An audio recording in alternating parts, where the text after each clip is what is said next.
Greetings, everyone. Your cartoonist pal Stan here with a brand new episode of Random Encounters, the show where I use random encounter tables, like the kind you find in tabletop role-playing games, such as Dungeons and Dragons, together with an electronic die roller and input from those of you who are joining me live in the chat room. I generate a drawing prompt.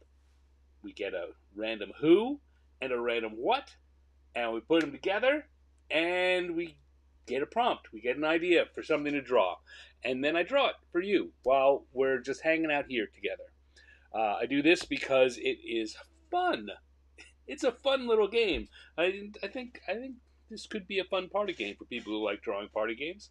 And it's a thing that I've done over the course of my career, just as an amuse bouche, and a creativity inspirer. Pardon me. There we go. Allergies. Allergy season's upon me. Hello, Michael J. Pastor. Thank you for joining.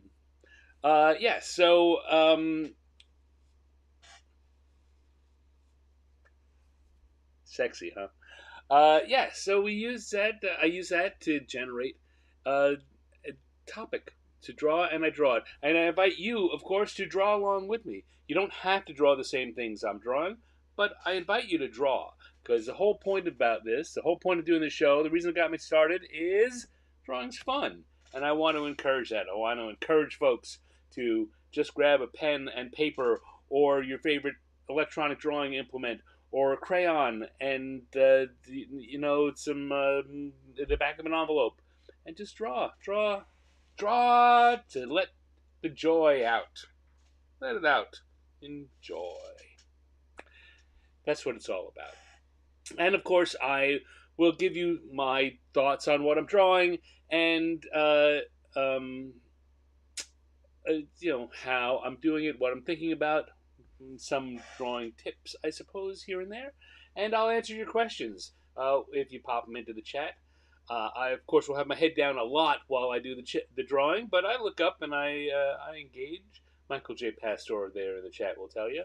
I stay moderately on top of it. Had to look up amuse bouche. Yes, it's a word I didn't know, or a phrase I didn't know for until the last few years, since it became since the popularity of all of the foodie television popped along. But it's a terrific phrase to have and to use in multiple places. And for those of you who don't know and have not gone to look it up like Michael J. Pastor did, it is a small. It's something that's used in culinary worlds, in the fine dining area, for a small piece of food, a small bit of what might be a larger recipe, just one bite. It's one bite to excite the palate, to give you a taste of something wonderful, and make you anticipate the meal to come. An amuse bouche. Anyway, I do my drawing here on my iPad Pro with an Apple Pencil and the app Procreate. None of which are sponsors. There are no sponsors on the show other than me and my other endeavors, which I will promote from time to time. But people ask, so I tell you. There's so many great ways to draw digitally these days. It's getting easier and easier to get a relatively inexpensive machine, which will do a very good job drawing. So whatever works for you. Again, crayons and rough newsprint is good. Just draw. Like I say, you don't have to draw the same things I'm going to be drawing. You can draw whatever you like. Find something around your home that is amusing to you, or your favorite comic. Try to pull out a book or pull up a web page with it, and and try drawing that, or draw your pet or whatever your room looks like. Just draw or draw something completely out of your mind. Just random swirls and shapes. Those are fun too. Hello, Dale Donovan. Thank you for joining in. Hello, Cindy Robertson. Thank you for joining in. Good to see y'all. All right. Well, having babbled long enough about that, I'm going to start with a sip of my diet soda.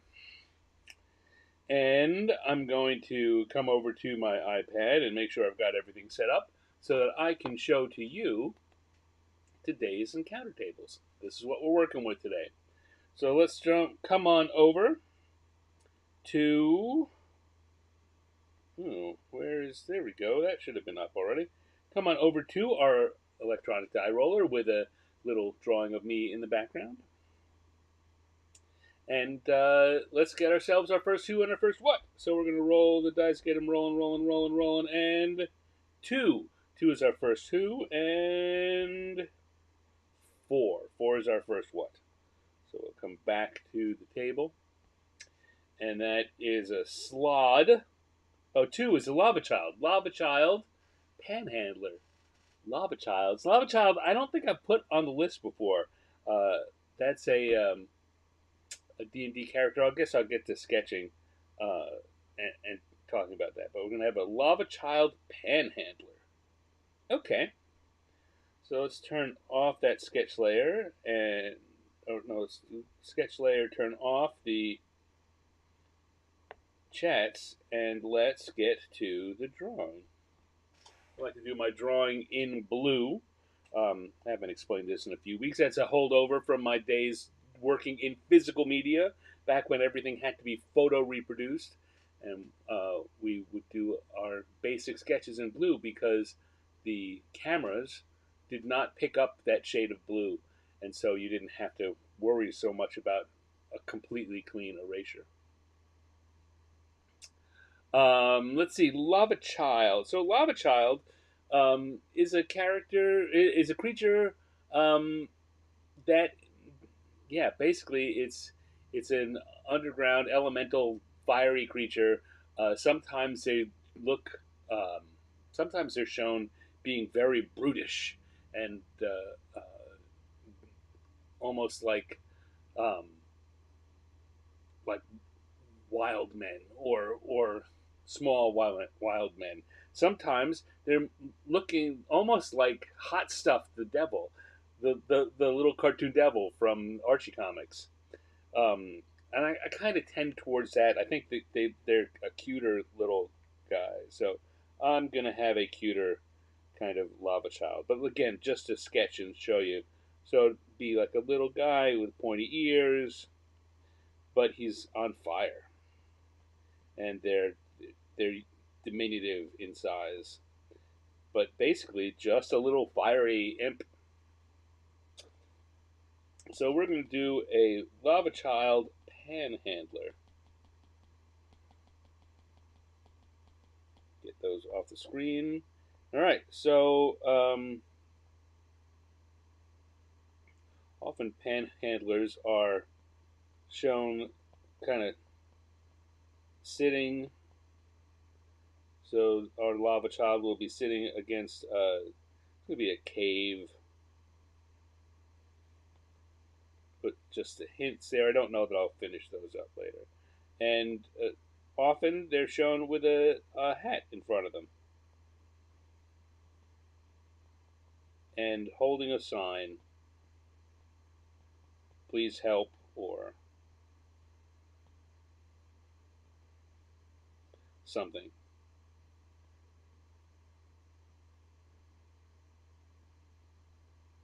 Will will ignite for food. I don't know. So yeah, actually, let's leave that to you guys to start thinking about what might be on a Lava Child's panhandling sign.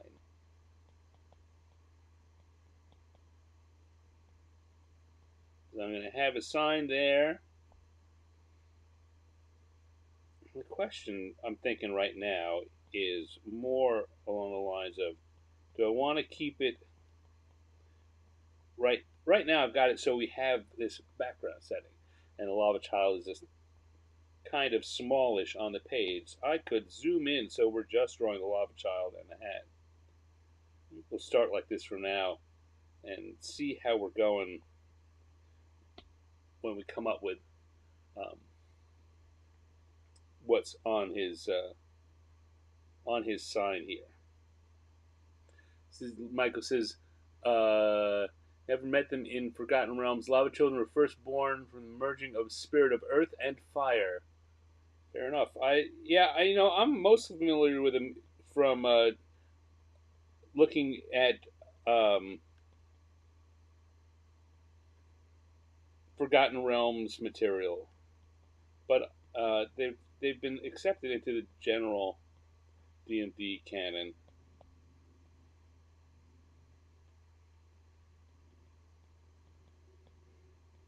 So, like a lot of things that started out in the realms, they've become uh, available to campaigns everywhere, and that often leads to um,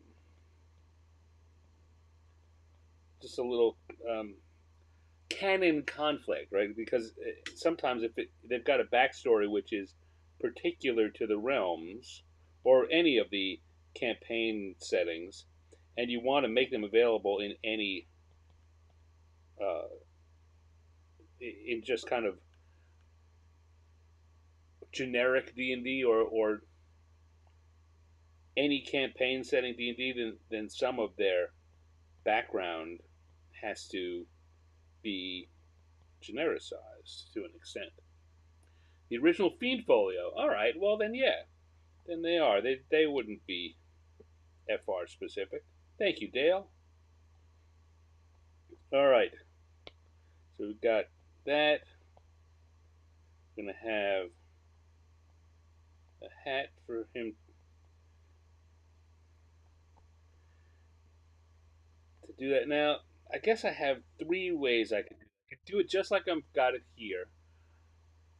I can zoom in so that we're just dealing with the lava child, or I can zoom out and then put someone here for the lava child to be panhandling from. In which case, I'd need to figure out who's there. I'm kind of at the point where I've got to decide one way or the other because the sketch is done. Dale says I live to serve. Well, I know that's not. I hope that's not 100% true, but I certainly appreciate when you're able to come in and add a little knowledgeable perspective to the conversation. Um,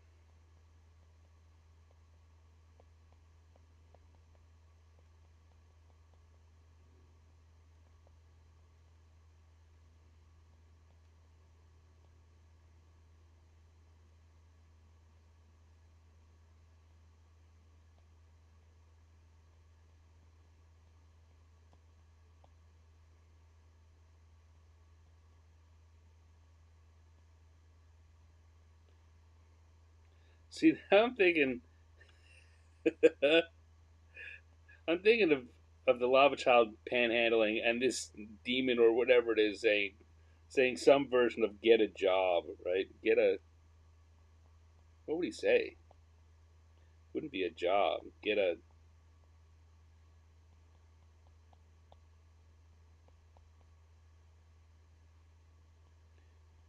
I don't know.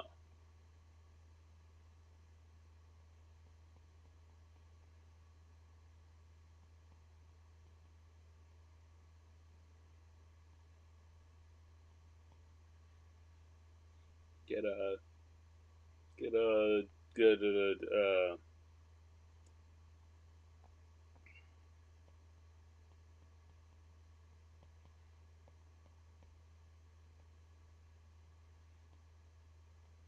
I'm completely at a loss for.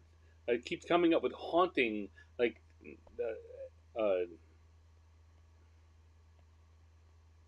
words, horrific kind of, but that's not it. Get a possession. Get a I don't know. All right, that'll do.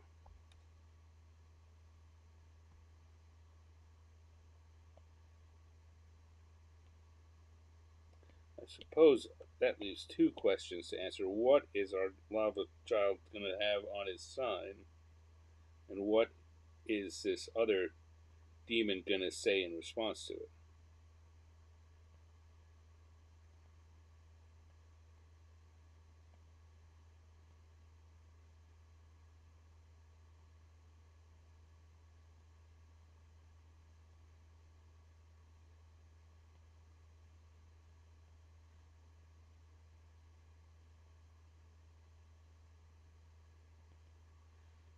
I don't know. These are the kind of questions that have to be answered in a creative life.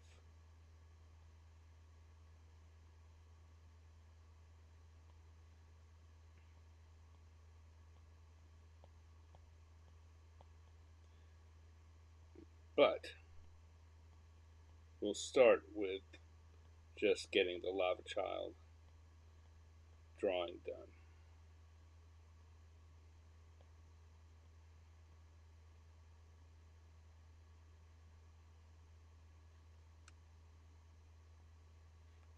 This would be a good thing for you all to put in the chat if you have ideas for what could be going on that sign and what could this guy be saying in response.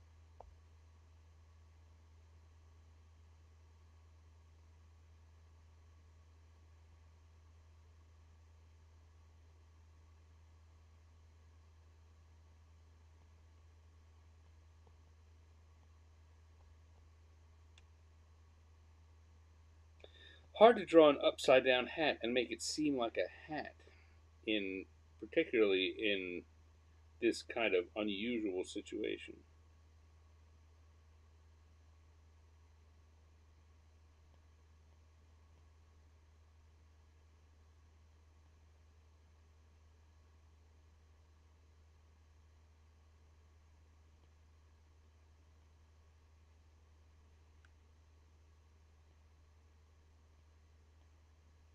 I'm going to give them very dark eyes to make and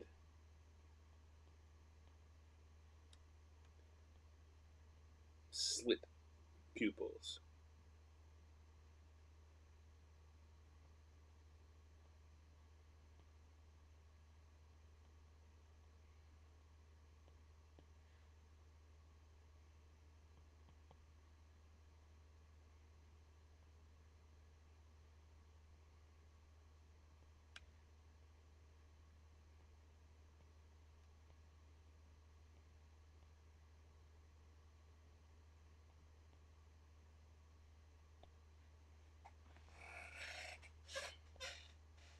It's looking okay.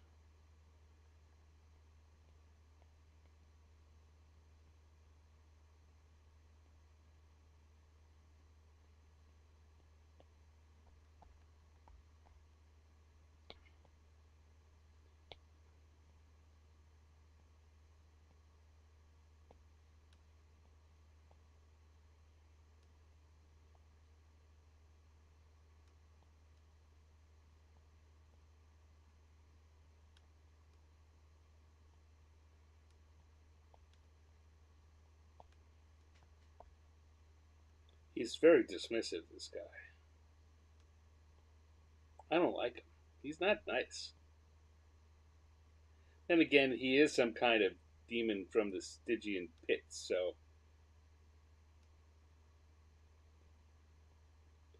kind of on point for him.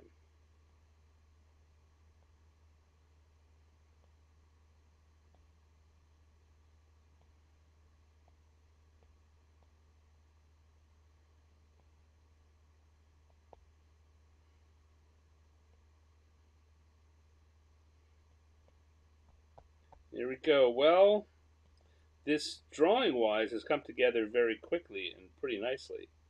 But that means that we've got to solve our little question of what the gag is.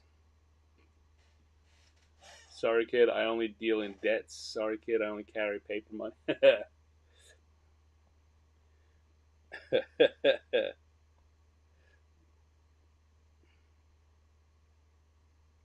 Let's see. Gotta make our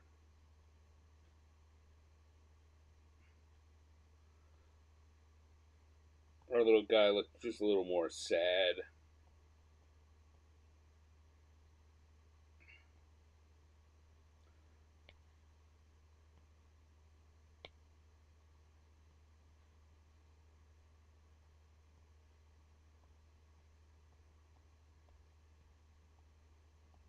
Um,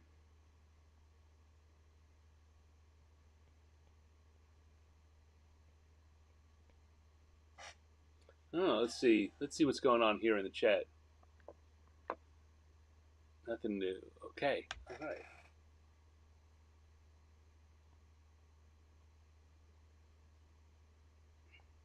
All right. Well, you keep thinking. I'll do some coloring, which will give you. I'm laying a lot at your feet because I've kind of painted myself into a little bit of a corner here in that I don't know what the answer is. I very often will do these things and I have an answer that I'm starting with. I got an idea that I will give you guys a chance to one up me on. Here, I don't really have, besides the rough idea of the concept for the drawing itself, I don't have a gag in particular in mind.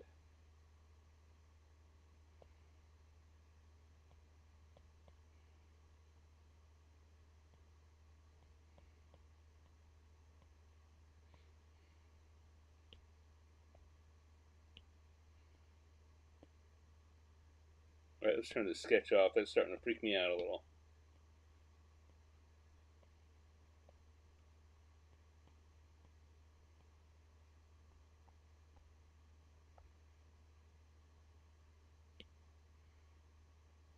I think it's funny to have just this weird little standard felt fedora.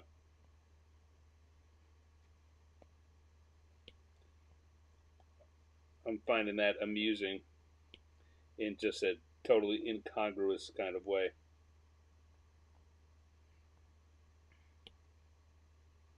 Let's see if he's going to be red. Let's give the demon a purplish tinge. That's too dark in any case.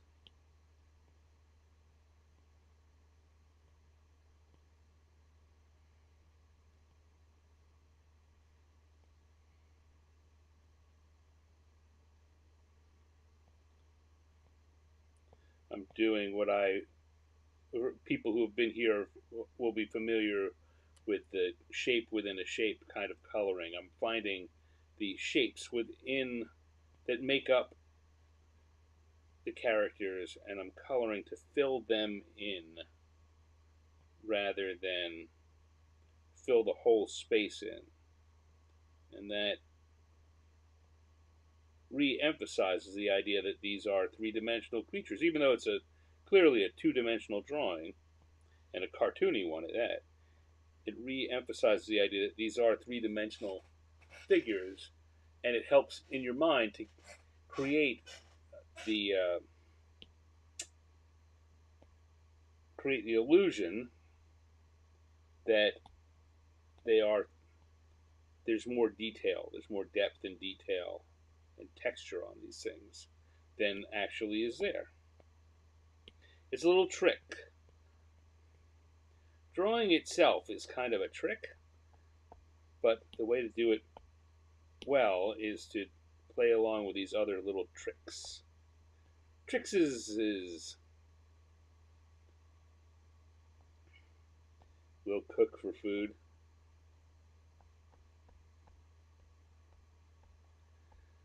And it could just be saying get a job, right? All right, so I'm going to also put a little bit of shading on there to again also help with that feeling of three-dimensionality.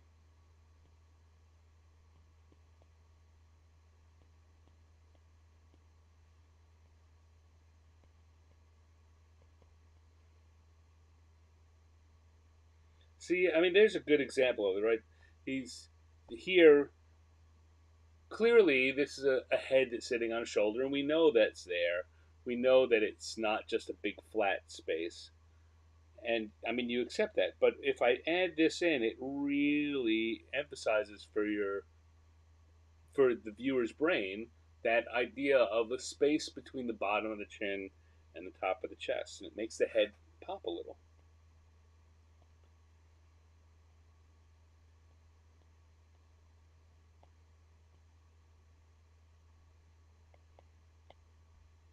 All right.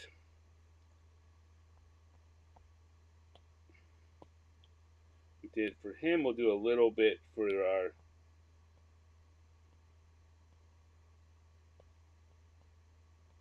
lava child too.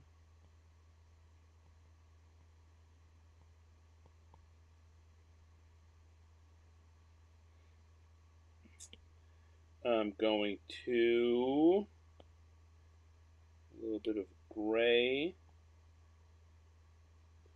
Do something I did last week and just put a little bit of shadowing on the ground to place them. Since I didn't go in and draw any of the cave details, the cavernous details, that just places them in space a little better.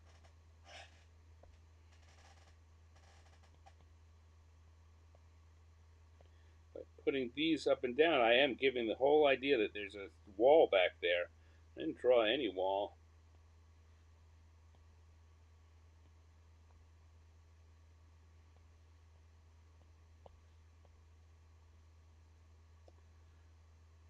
It's might be one for a blue sky caption contest.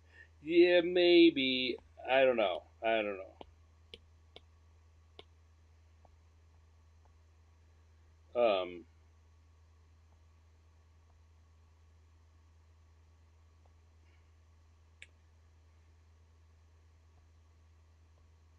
I like the idea of. Oh, let's come back and switch back to our thinking. Will something for food? Question is, what is this something? Will ignite for food? Will ignite for food?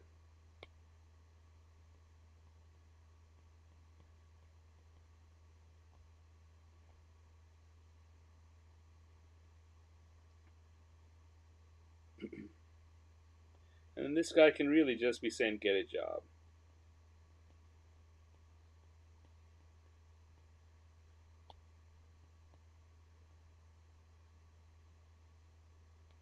In that kind of dismissive way that you so often see when someone is a little down on their luck.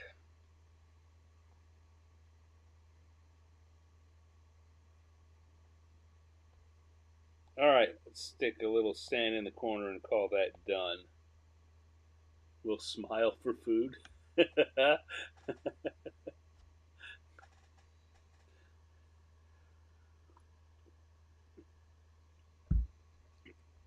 There we go. I'm not going to say this will. Let me finish that first thought. I'm not going to say this is the best gag we've ever come up with. In fact, it's hard to really say it's much of a gag. It's a concept. But then again, also as I say, we're not worried about that. This kind of thing, this kind of drawing fun, you should not worry about that. Just put something fun on paper and move along. When I'm doing this for my own entertainment, more often, am doing it in one of my notebooks, one of my sketchbooks. And let me see if I can find a page. This is a relatively new one. There's not a lot in here yet. Here we go. Let me switch over to this view here. So when I do, this is a page I did earlier, the end of last year, early part of this year, as I was trying to figure out what my. Every year I do a birthday card style cartoon that I keep on my desktop, and every day I look at whose birthday it is in my Facebook feed and whatever, and I send them it's a birthday card from me rather than being a generic one that anyone could send. This one is just for me. Everyone gets the same one, but you know. So when I was doing that, these were the ideas I was working on, and the this one here with the Godzilla eating a birthday cake off a top of a factory is the one I did. But that's the kind of thing these pages will look like for me. It's just a bunch of half-formed ideas. The fact that I'm doing it on the app for you guys and we're putting color and finishing them is a little deceptive. Uh, what I just showed you on the notebook is what these really should look like.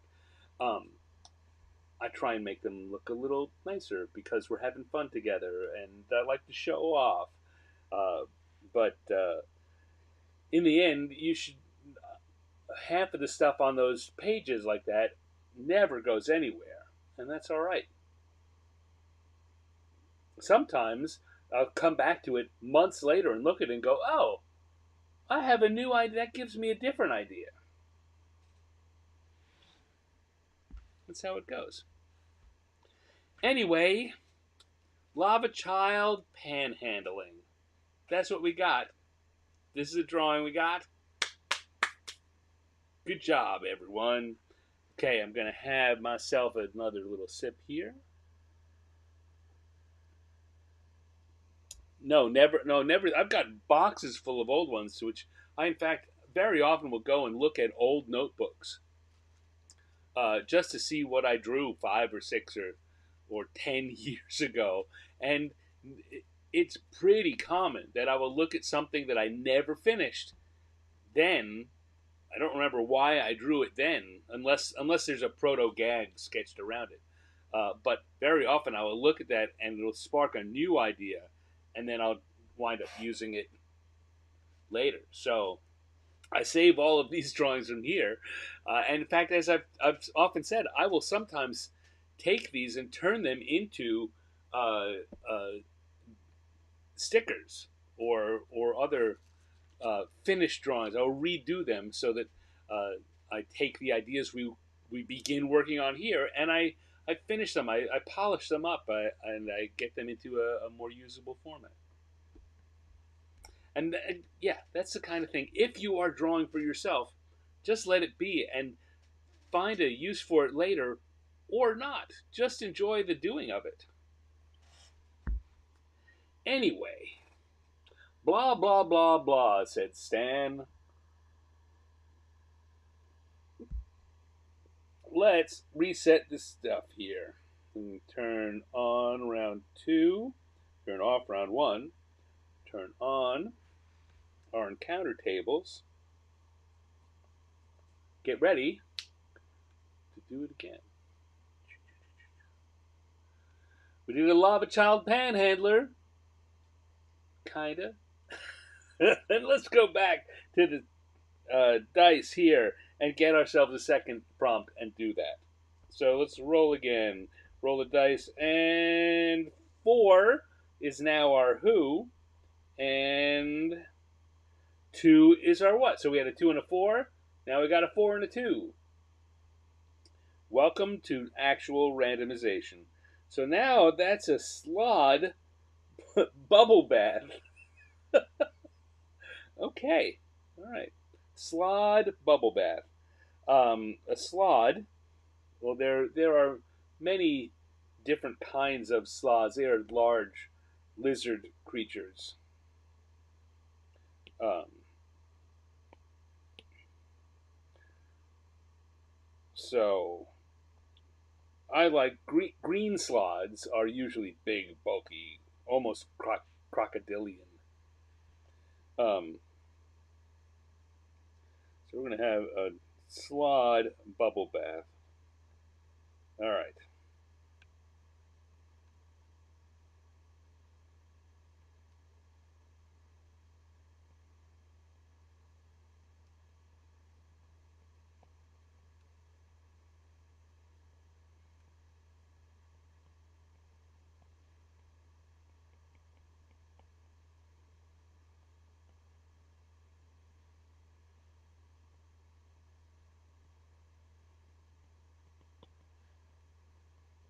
Bubble baths are always a good excuse to not draw much of anything. Just big pile of bubbles.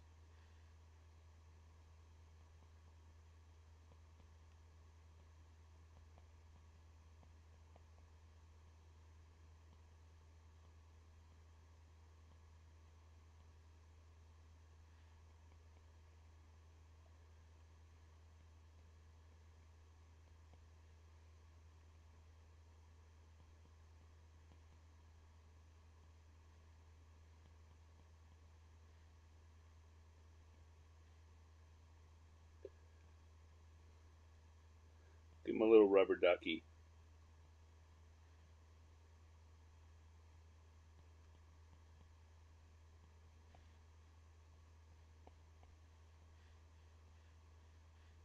I'm going to make this barrel like. Have slats and a bar of ring holding it together.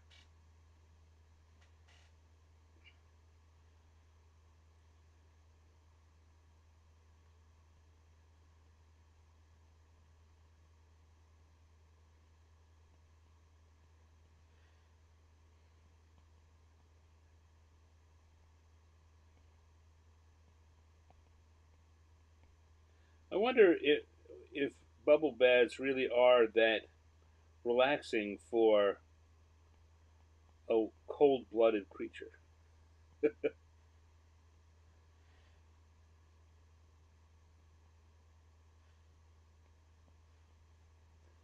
It's looking okay. This is going to be. I think it's another one that's going to come together pretty quickly.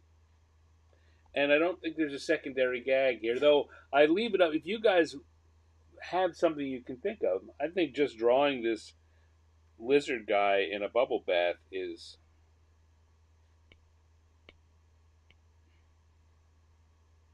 it. Sometimes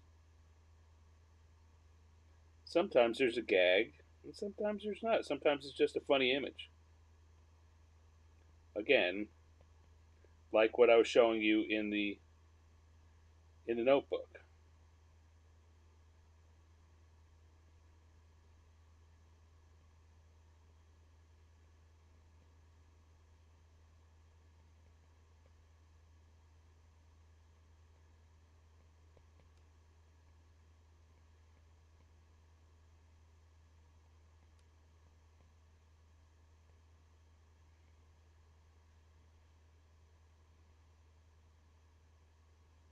I'm picturing him.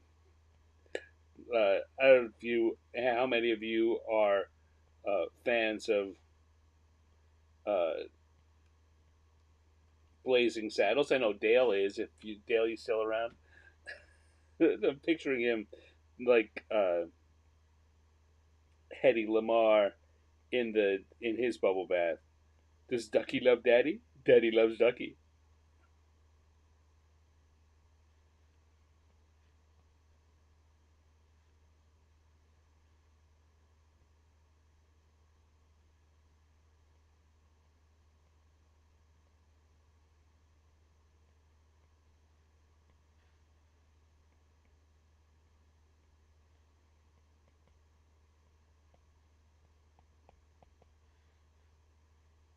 Maybe I will draw these bubbles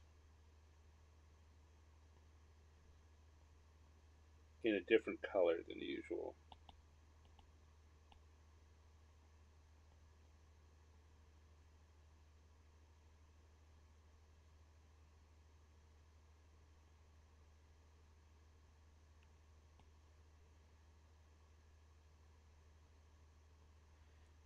I do that on the. You may notice that in the what's the word I'm looking for? The promotional um, thumbnail that I do, cartoon I do each week for the show.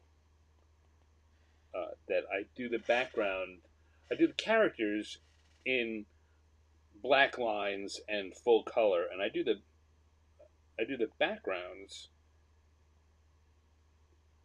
in uh, a limited color palette. What we in the biz call a limited color palette. where I use one color and then different variations, different strengths of it. So it'll, in this week's one, it was purple, and there was a dark purple and a lighter purple and a different lighter purple, and it's kind of gives a monotone look to it. But very often, by drawing with different colors, you can affect how things look. So if I take this and now I draw these bubbles in pink,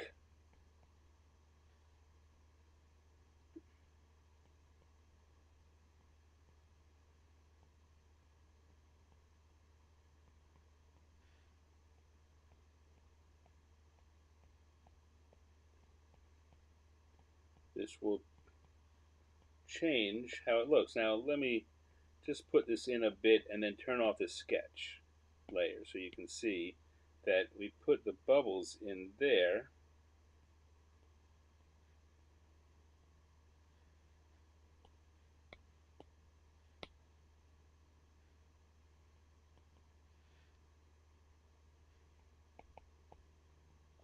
Kind of look like rose petals.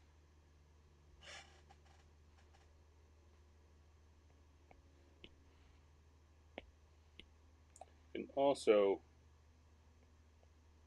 put some, that's too dirty a blue. Let's go for a little purer, cleaner blue.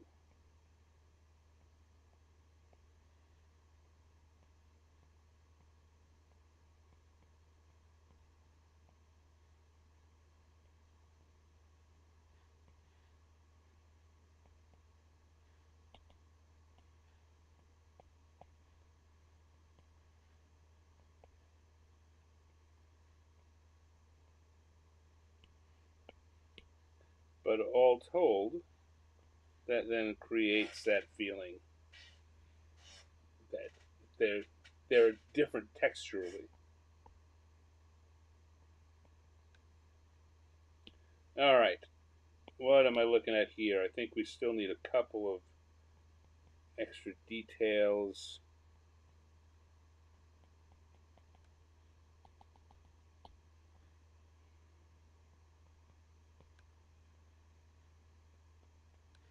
Not a lot, but a little here and there.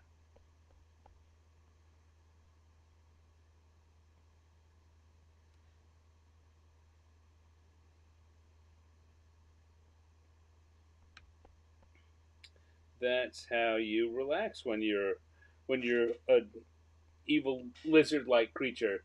The building side rubber ducky in Pittsburgh for a little while. I did not know that. I've seen I don't know about Pittsburgh. I've seen that in a couple of other cities too. They're always cool. Those gigantic rubber duckies.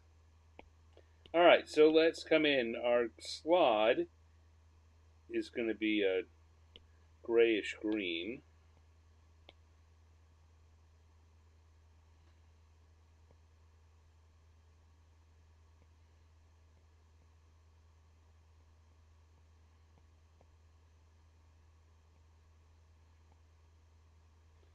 Still doing the shape within the shape kind of coloring.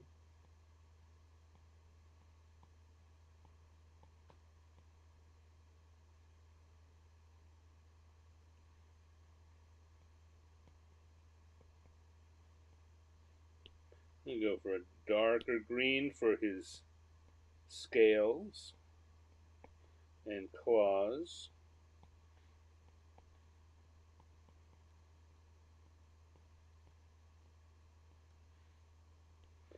Slightly lighter green for that underbelly, which we're only really seeing on the tail.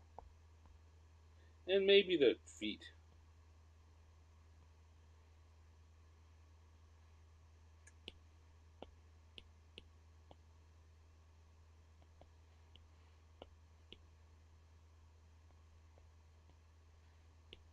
And of course, rubber duckies, yellow.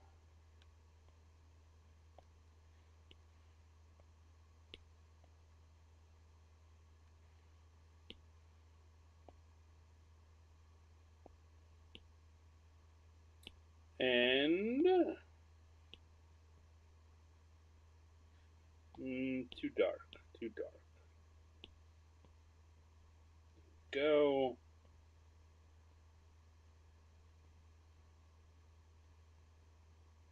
Going to color each slat individually rather than giving a flat color.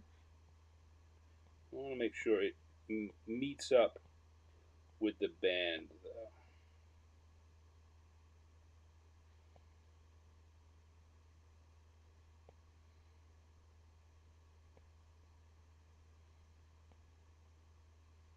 And the band is going to be a faux black.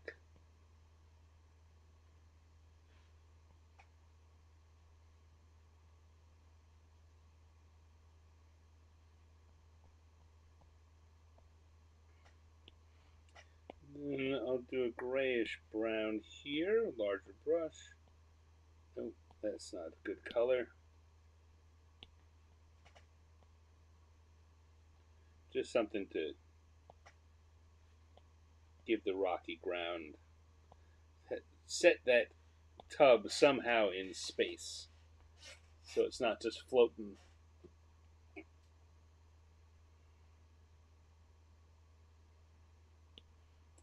He's kind of cute, this Slaad.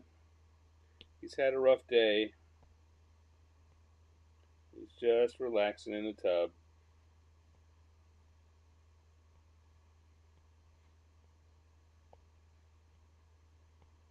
Any cute ideas for what we might do to gag this up? I don't. As I said before, I don't know that this one needs it. I think it is just kind of a cute drawing as a concept is good enough.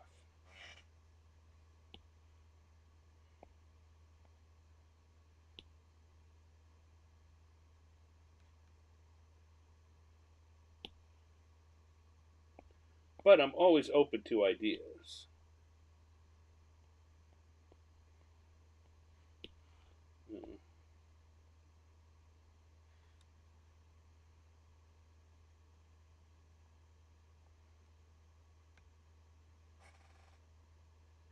This is my escape from chaos.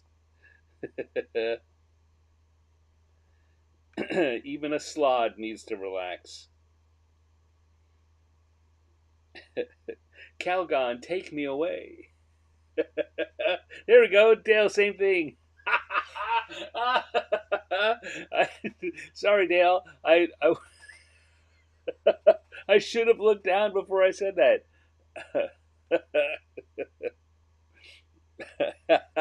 Great minds think alike.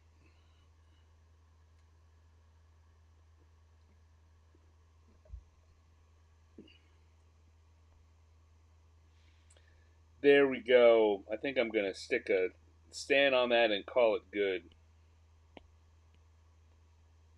Or at least done, if not necessarily good. We've got ourselves a Slaad having a bubble bath.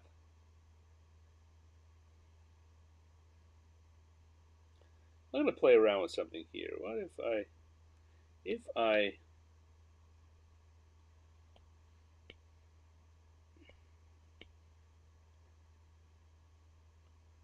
put a little very light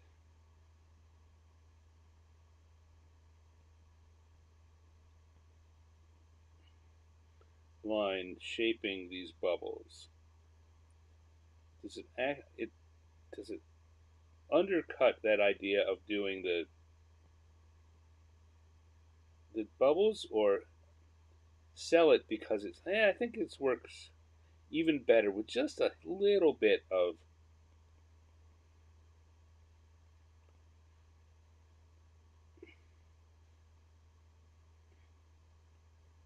black outline. Just a little. Just a little. We'll still let the blue and the pink do most of the work there. Oh, what else can we do here to make this just a tad even better? We can, of course, come in and do a little bit of. Oh, I've noticed something that I want to change or I want to fix. I did not use that dark green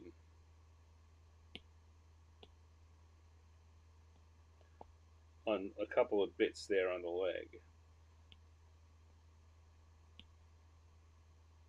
There, these I specifically gave him little flanges there on the back of the leg, and I didn't catch them there. Oh, so much better. Yes, I'm mocking myself. But that's part of doing this kind of thing too.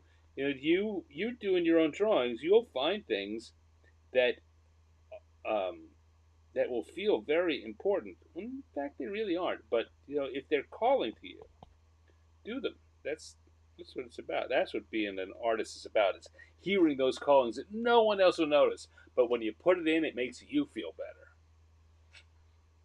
Hello, Chris Andrew. Sadly, a funeral tonight. Well, I'm very sorry to hear that. I'm sorry for your loss, whoever's funeral it is you're at. That's never a fun time, but you got to go.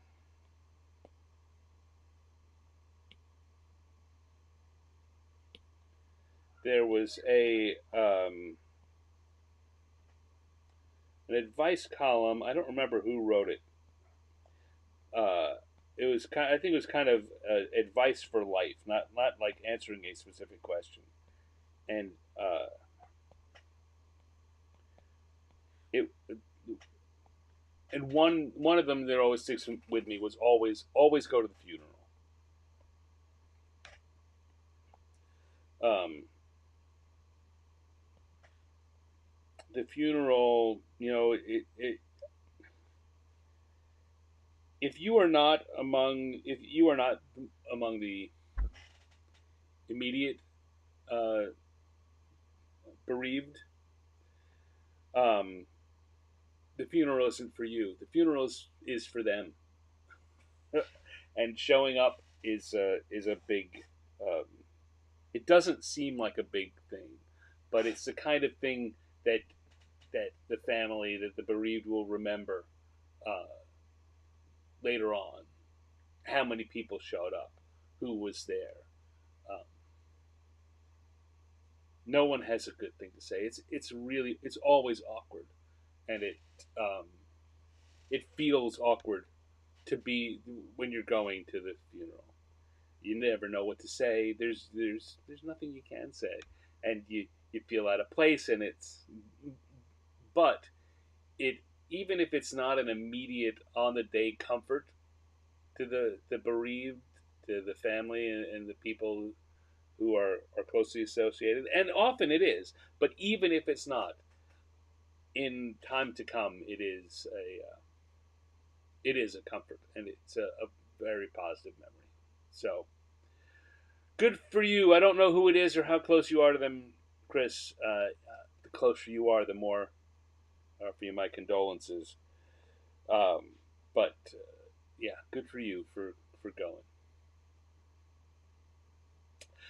Anyway, that was a little more than I thought I was going to say this evening. There we go. We've got a Slaad in a bubble bath. You know what? Well, since we were talking about it, I'm going to pull up the.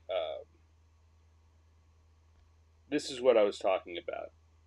How I do the main characters in, you know, inked in black and colored in the standard colors, and then I take the whole background and do it in a secondary uh, low limited palette, uh, and you know,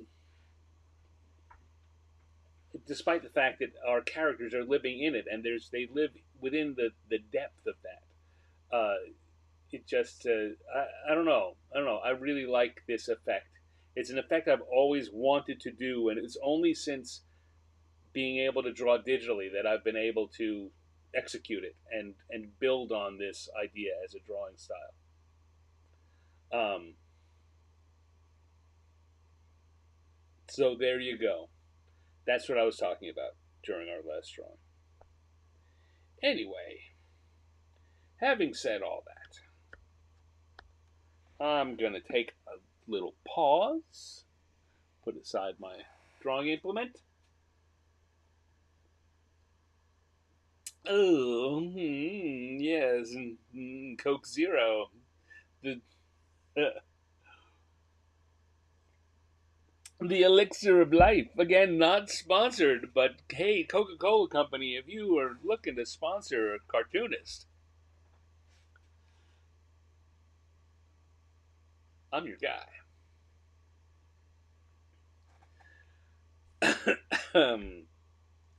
All right, we've got a Slaad in a bubble bath. Well, you know what? I need to set everything up before I do an intro to our next drawing. So let's close out round two. Turn back on the encounter tables. Set everything up. Got the right color. We got the right brush. We're all set. We're ready. Ready to do one more? Let me just straighten my hair. Am I looking good? Am I looking good? Am I looking as good as I get? There we go. Okay, so we had a Slaad in a bubble bath, which is something you don't see every day. We had a lava child as a panhandler, also something you don't see every day. This is why these are random encounters. Let's go and ask the dice. Ask it. I sound like Popeye there. Ask the dice. Let's ask the dice what our third drawing is going to be. So let's roll it around and see what we get. We get a 6. Of course we do. Of course we do. 6 is adventurers, as we know. And 2 and 2. We had 2. It's really set on the 2s. 5. Or if you guys have ideas, you can chime in. Adventurers and 5 is fashion magazine cover. Wow. Wow. Cthulhu and coffee break. All right. Cthulhu coffee break. I could do that. Perry Caldwell joins in and throws us an idea. Cthulhu coffee break. Turn that off. And I do like drawing me some Cthulhu.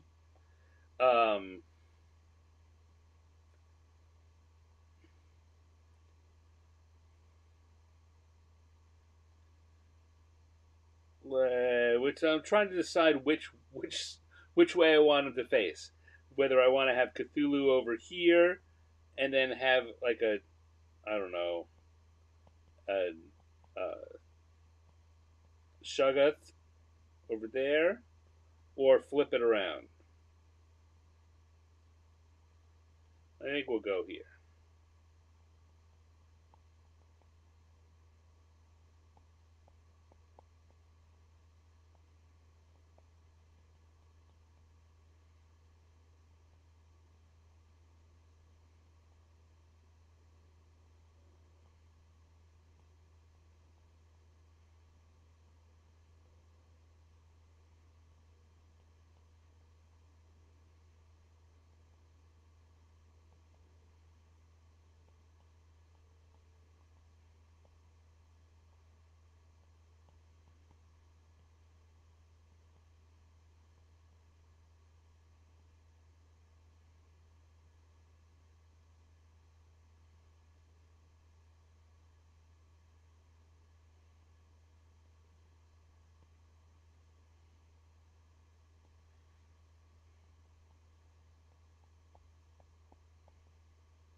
All right. I'm not. Noodling in my head. I'm sorry. I'm being quiet. I'm noodling in my head. Uh, a a gag for this and how to phrase it, and that of course makes terrible radio.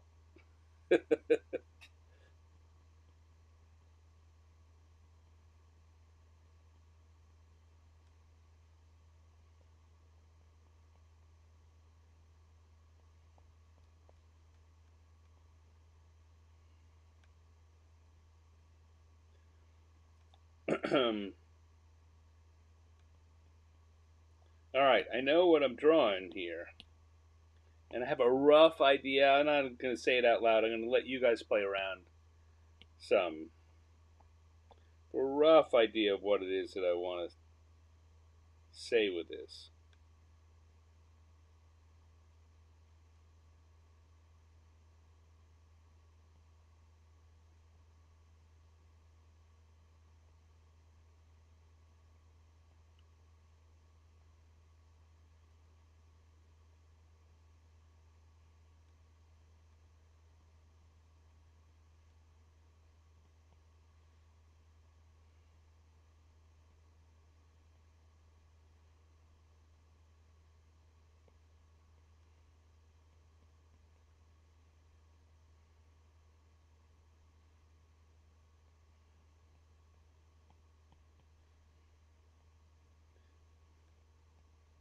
Cthulhu is such a great character uh,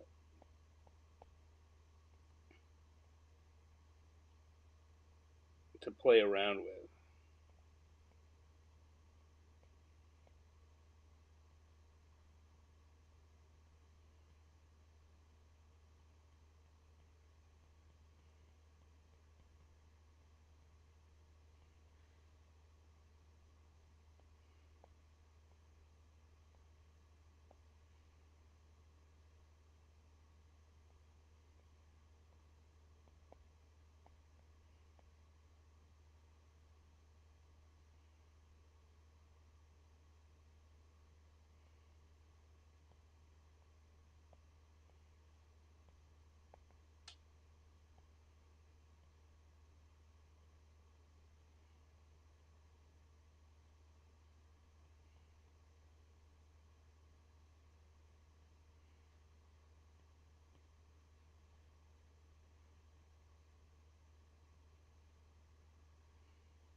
Let's shug off. I know that Dale knows this. I don't know how many other people, because it's been over 10 years since I did this. I did a children's book called The Littlest Shoggoth. It's a horror holiday book.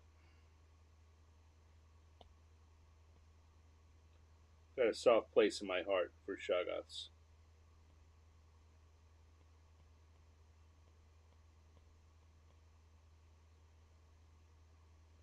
This one here is a little creepier than the one in my children's book.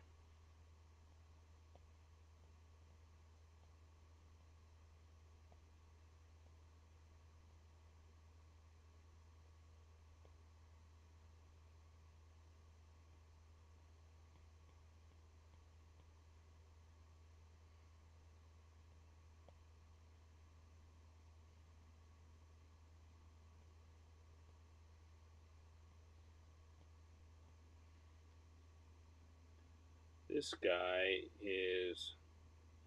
Guess I haven't said much about what's going on here. He's definitely pouring that coffee right into his gullet.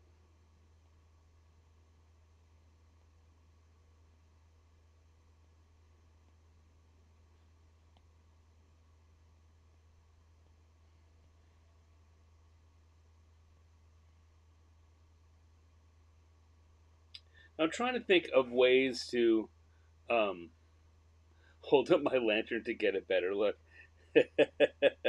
Dale brings up a quote from our Cthulhu game that we played in together, lo these many years ago, and a the last thing that one of the adventurers said. I think we were playing. This is in the Mouth of Madness, Mountains of Madness uh, campaign.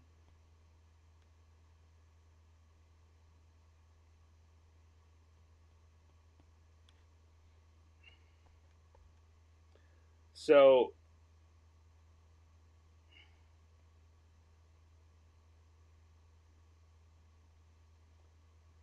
I'm not so sure. It's starting to look too octopoidal when I give him spots all over.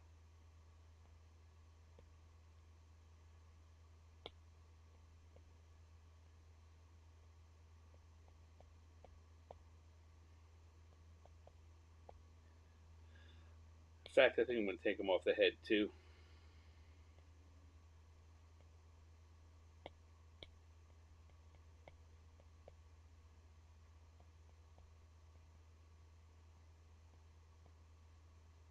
Yeah, I mean, so I'm thinking. I'm trying to think of the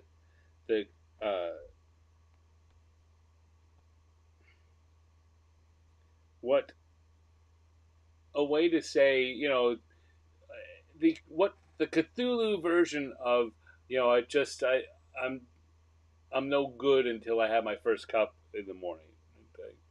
I just I can't inspire madness until I've had my first cup of coffee. Something that gets that idea across. I'm also trying to think what I should put on his mug. I think, let me see if I can come over here while you're not looking, and well, you can't see it. Uh,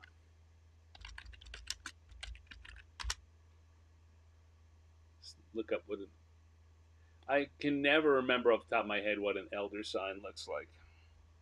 And there, of course, are a couple of different. Oh, the yellow sign. That's what I want. Of course, I definitely want the yellow sign.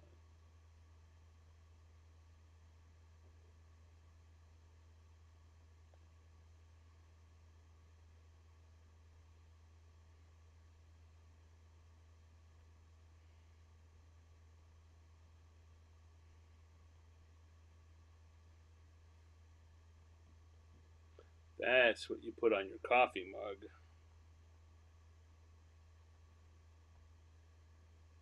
All right, so let's turn off the sketch layer, see what we got here. What do we need? Where do we need a little extra bits?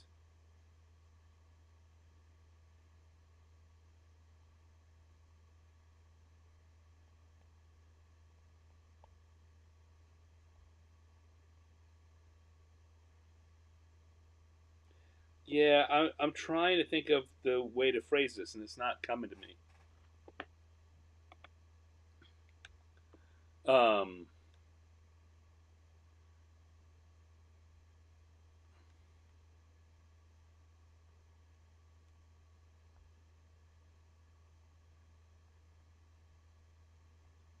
well, there's someone phoning in from Twitch that I'll have to go block after this.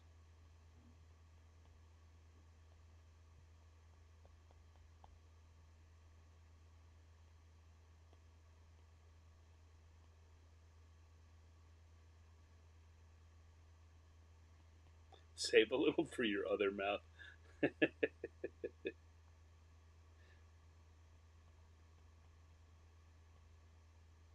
Who was it, Dale, that said that? I hold up my lantern to get a look. I think in my memory it was Wolfgang, but I don't know if that's true. Do you recall? All right, let's do some color in here. We're going to start with Cthulhu.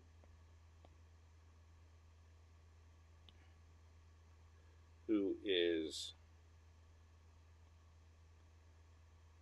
a an unpleasant grayish green.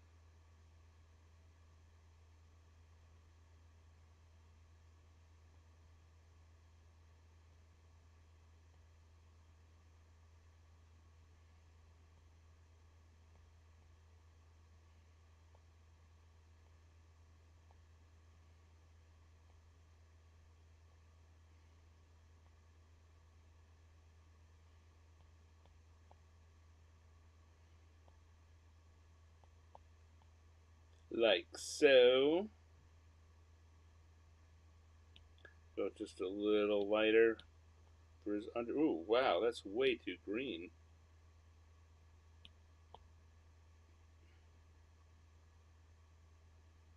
For his underbelly, we're gonna go, as I often do, with a double tongue.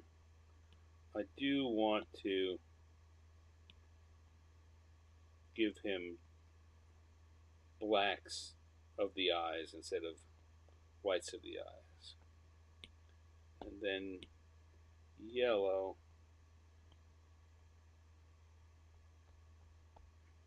irises. And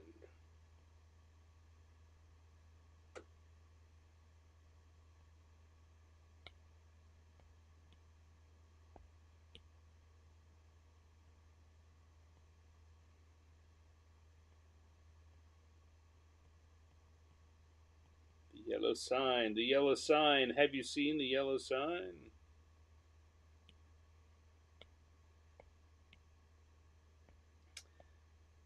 A number of years ago, some friends and I saw that there was uh,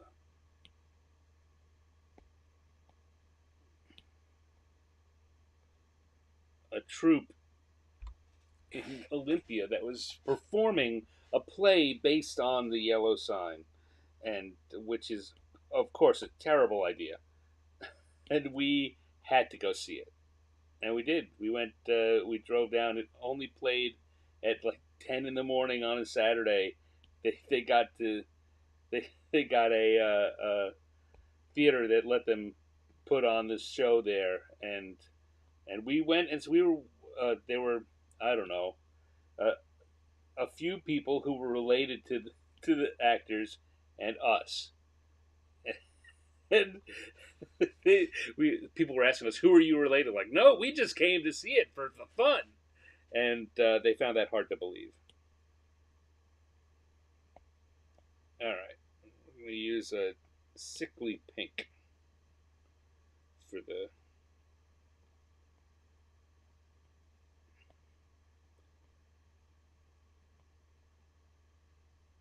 um, Shoggoth.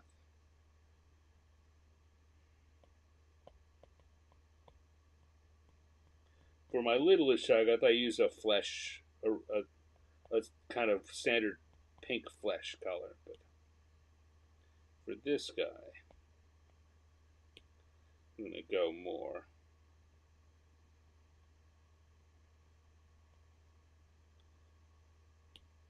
with this unnatural flesh color.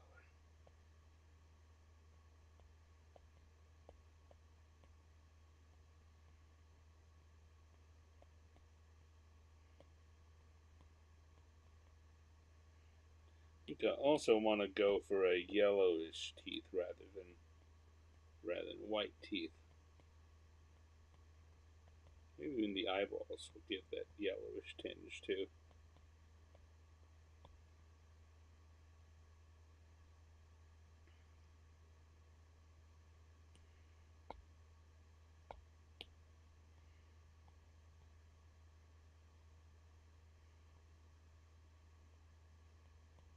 There we go. It's looking pretty good. That's not bad. I still haven't figured out a phrasing to go along with this.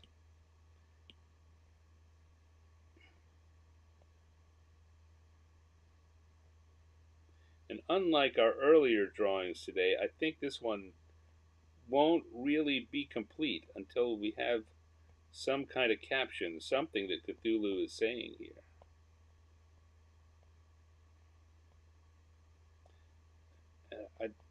And the problem is that I have a rough idea. Like I said, my rough idea, something that he's saying, like I'm, uh,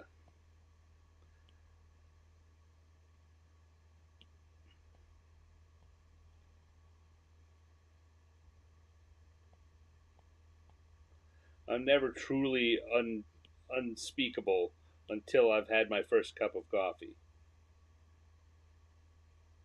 Something like that.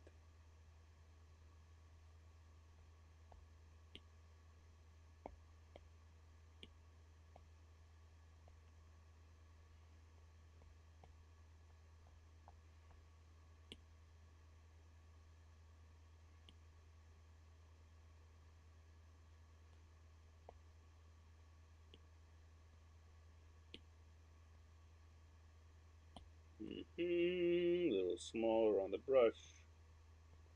There we go.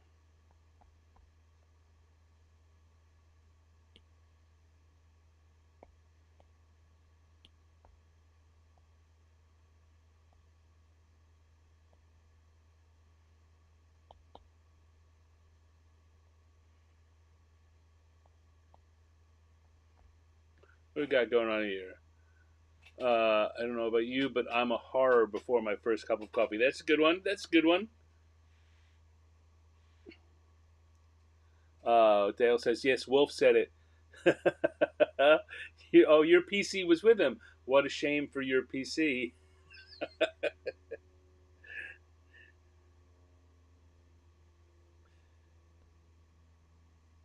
Let's see. I think right now I want to tone these colors just a little. Pull them back just a little bit.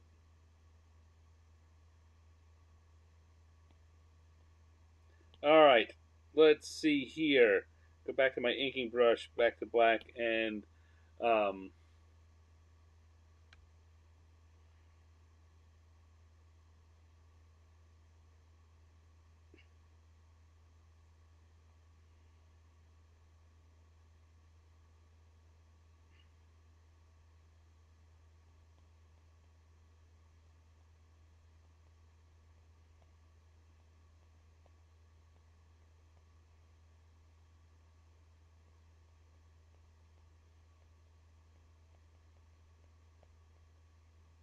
oh, look at me getting too close to the edge. Thankfully, it's a digital thing. I can just move it over.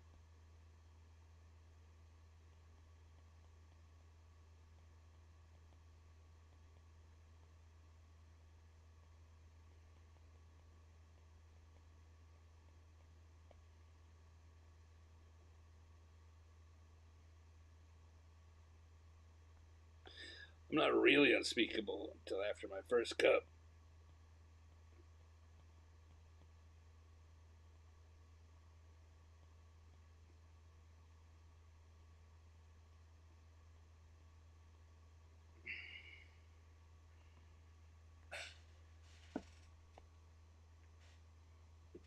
There we go.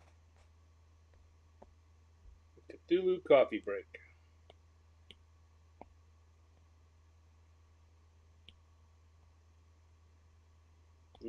That's not great.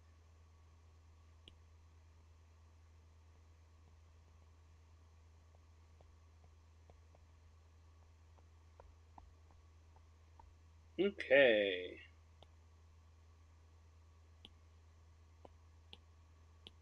Let's stick a little stand down here by the shagat.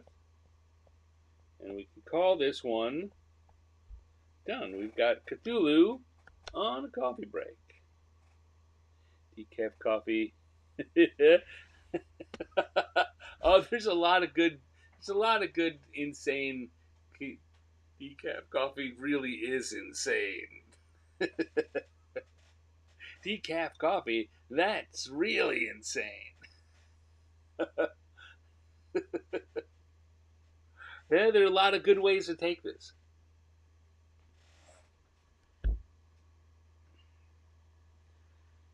You know what? I'm going to get rid of really there. Really's bugging me a little. And I'm going to make it. And these are the kind of things that usually, well, these are the kind of things that come with fixing up and tweaking it. But better than really is truly.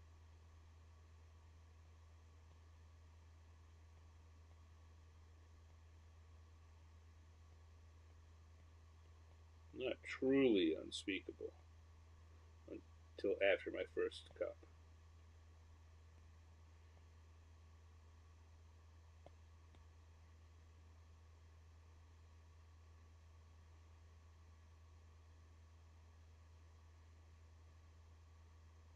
There we go. Just adjust that a little. Not truly unspeakable until after my first cup.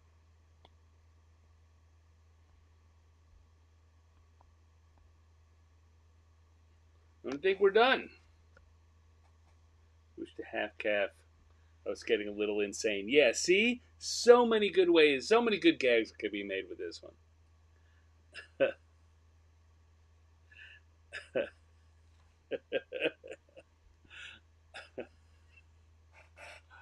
All right. That's our Cthulhu having coffee. Cthulhu coffee break. Good third one. And I think, any one of those captions is great.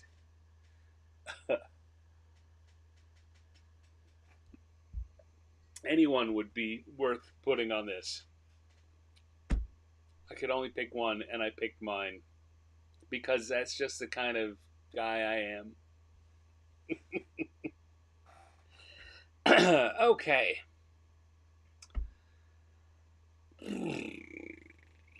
Well, let me have one more sip, and then we'll do an outro, and we can all move on to whatever else Thursday and the coming weekend have in store for us.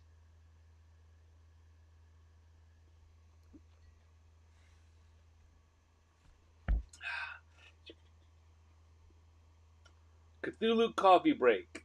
And if you weren't watching, if you're just fast forwarding to this, go back and watch because there were a bunch of super good ideas for captions on this. I only chose one. Well, I had to pick one, and I picked that one.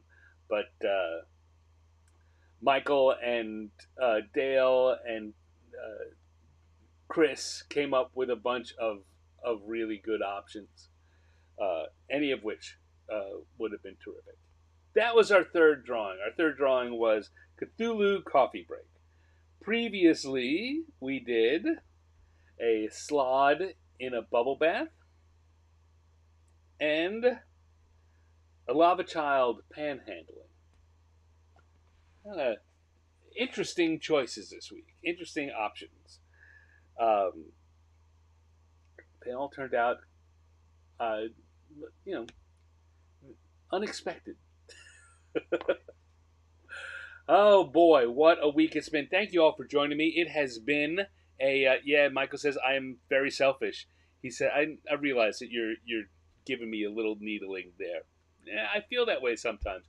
But on the other hand, it's my show. And that's why I encourage you to draw it. You can draw it and put your quote on it. You really should. I think you really should. Anyway, it has been another fun evening of, I couldn't even figure out what it was, an hour and a half. It's a fun evening of improv cartooning. I always enjoy our Thursday nights together. I hope you do too. This was episode 102, and I'm getting ready for episode 104, which wraps up, that celebrates our second anniversary of Random Encounters. And I'm working to do a big event. It's going to be a longer show than usual. It's going to be 100 minutes or more because I'm going to be taking the 100 characters in a 100-minute challenge, which is a challenge that Michael J. Pastor made up for me. But I'm going to do it. It's going to be different than what we usually do here. They're going to be much quicker drawings, much less finish, almost certainly no color. But the goal will be to do 100 random characters, run 100 random drawings in 100 minutes. We'll see how that goes. You have to come back in 2 weeks and see that. In fact, come back next week because we're going to have this kind of fun again. We're going to make use some dice and some random encounter tables to create some prompts, and we're going to draw them all together.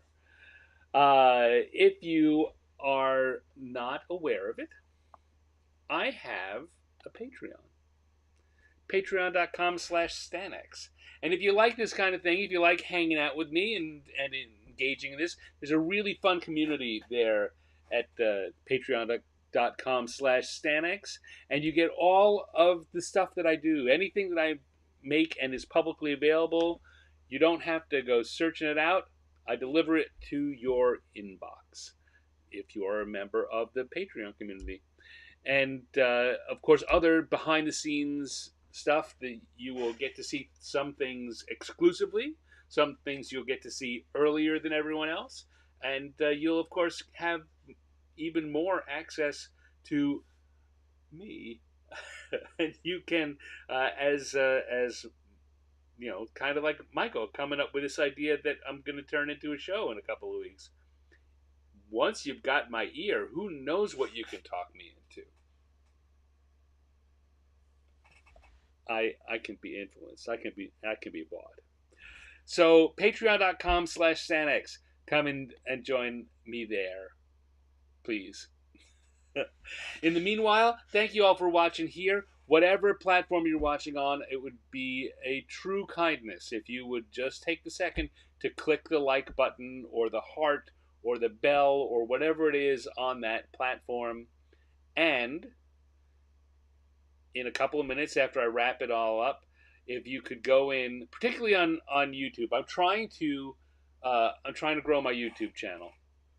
So while I'm going to continue to be streaming this all across the place, YouTube is the place to be.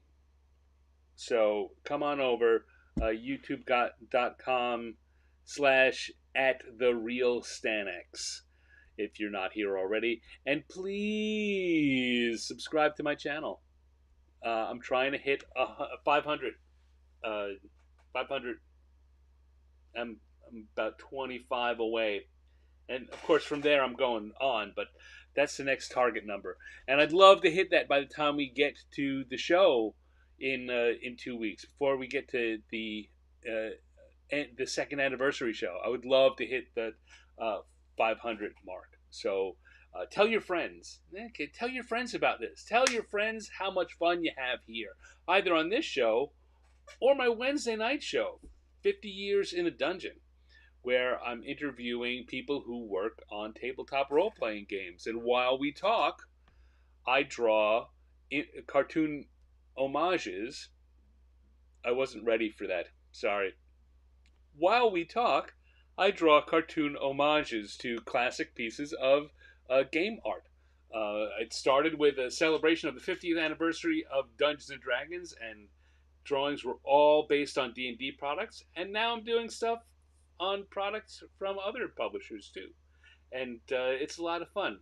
I talked with Kij Johnson this week, who's got a new cozy role-playing game called Riverbank that's currently crowdfunding from Kobold Press.